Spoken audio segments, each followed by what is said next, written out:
It all began during my time as a graduate student, where I had the pleasure of meeting a lovely young woman by the name of Aponi. Although I must emphasize that this is not her real name. To many of those around her, she presented herself as an innocent and kind-hearted Indian girl. However, there was another facet to her personality that she kept hidden from both her parents and her broader Indian social circle. In fact, Aponi possessed a rather promiscuous and sexually adventurous side, which she chose to keep under wraps for fear of the social repercussions that may have arisen had she chosen to reveal this aspect of her persona to those around her. Despite her reserved and demure exterior, Aponi was not afraid to engage in behaviors that some may consider to be taboo. And this dichotomy between her public persona and her private inclinations only served to heighten the sense of mystery and intrigue that surrounded her. During the initial stages of our romantic relationship, Aponi would often confide me about her parents' expectations for her to marry soon. She would mention how her parents had aspirations for her to tie the knot with someone who was well educated, such as a cardiologist or lawyer. For instance, according to her, such a match would result in her not having to work a single day in her life. While she shared these details with me, I never found myself feeling envious or jealous, as I was content with the state of our relationship. In hindsight, I can't help but find the situation quite amusing, considering that the men her parents had in mind for her were typically expecting their future bride to be quite virtuous and pure, qualities that were not necessarily indicative of Aponi's character. In fact, she was quite the opposite, possessing a rather lascivious nature and an inclination towards indulging in promiscuous behavior, which were traits that would certainly clash with the traditional expectations of Indian culture. Nonetheless, I must emphasize that I never judged her for her actions, as I respected her right to live her life as she saw fit. Ultimately, I found myself drawn to Aponi's captivating personality and her ability to be her true self despite societal pressures that might have otherwise forced her to conform to certain expectations.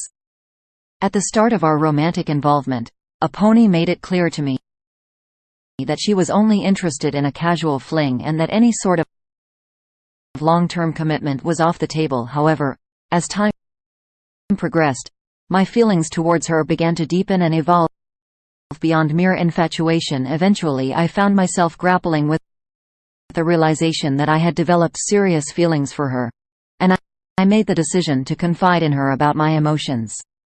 To my great surprise, she shared my sentiments and expressed a desire to pursue a more committed relationship with me. Despite the fact that I did not possess the social status or financial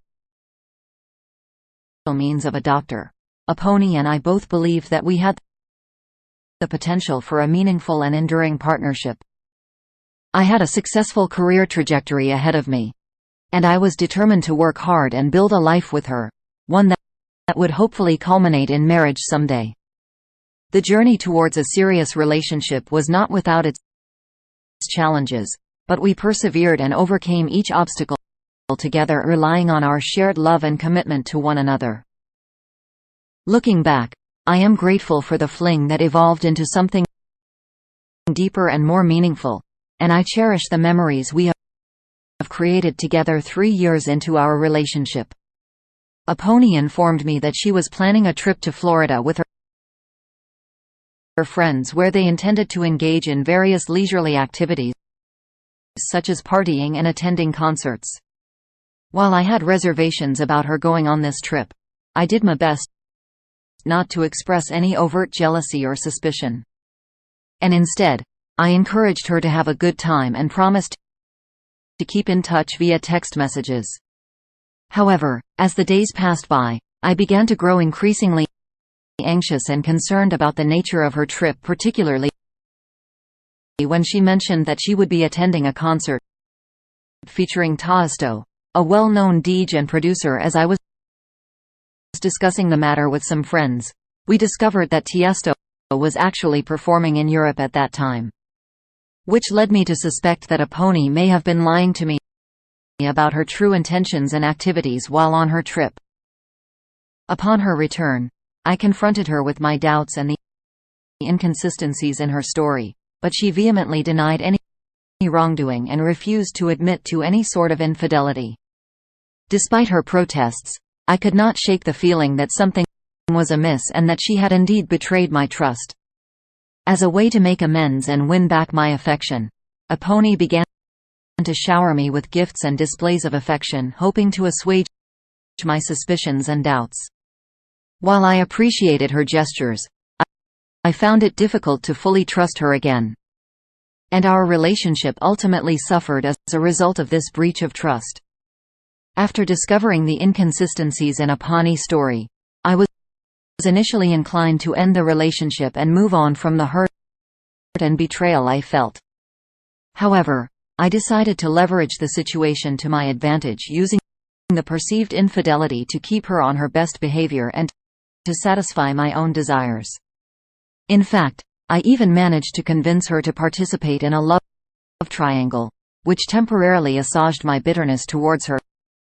Despite this temporary satisfaction, I ultimately realized that I could never see myself marrying someone who had betrayed my trust in such a significant way. I couldn't afford the risk of getting divorced down the road and losing everything to someone who had hurt me so deeply. While Aponi was undeniably a good girlfriend, I felt that the damage to our relationship was too great to overcome. And her failure to acknowledge her actions only further solidified my decision to not pursue a future with her. I did not feel obligated to share my decision with her, as she had not taken responsibility for her actions, and I didn't see the point in having a difficult and potentially futile conversation. Instead, I moved on from the relationship, determined to find someone who valued honesty and fidelity above all else. After 5 years of being together, Aponi and I had reached a critical juncture in our relationship. At 31 years old, I was comfortable with where my life was headed. But Aponi was feeling the pressure of her biological clock ticking away. Her parents had all but given up on her finding a suitable husband, and her younger sister had already tied the knot and started a family. One day, we got into a heated argument that escalated quickly. In the heat of the moment, I lashed out at her and demanded that she finally confess to her infidelity, something that I had suspected for a long time, but had never been able to prove. To my surprise, she finally admitted to cheating on me, and I felt a tremendous weight lift off my heart. I felt as if I had finally won after all the turmoil and heartache that she had put me through. Despite the momentary relief that her confession provided, I knew deep down that our relationship had reached its breaking point. I could no longer continue to be with someone who had betrayed my trust in such a significant way.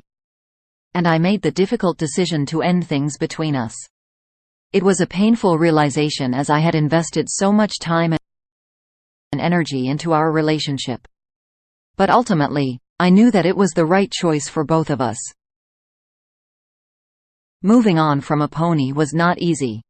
But I knew that I needed to prioritize my own well-being and happiness above all else. In the aftermath of our breakup, I took time to reflect on the lessons I had learned from our relationship and to focus on personal growth and healing. While the pain of our breakup still lingered, I knew that I had made the right decision for myself and my future. Ever since I broke up with my ex-girlfriend, she's been desperately trying to get back together with me. It's clear to me that reality has finally hit her hard. She's come to realize that in traditional Indian marriages, a woman who's past the age of 25, 27 isn't considered a desirable option for many men. Unfortunately, for her, the effects of aging were already taking a toll on her physical appearance. On top of that, she was planning to lie to her future spouse about her past infidelities, which makes me feel even less sorry for her. Although I know that she's still capable of finding a decent guy, the idea of marrying a wealthy man who will treat her a virginal princess is no longer a possibility for her. She's lost the life she once had, where she didn't have to lift a finger and everything was taken care of for her. It's a hard reality for her to face, but I can't bring myself to take her back after what she did to me. Stop. Before you continue, remember to like and subscribe if you like the video. Everything helps for the algorithm.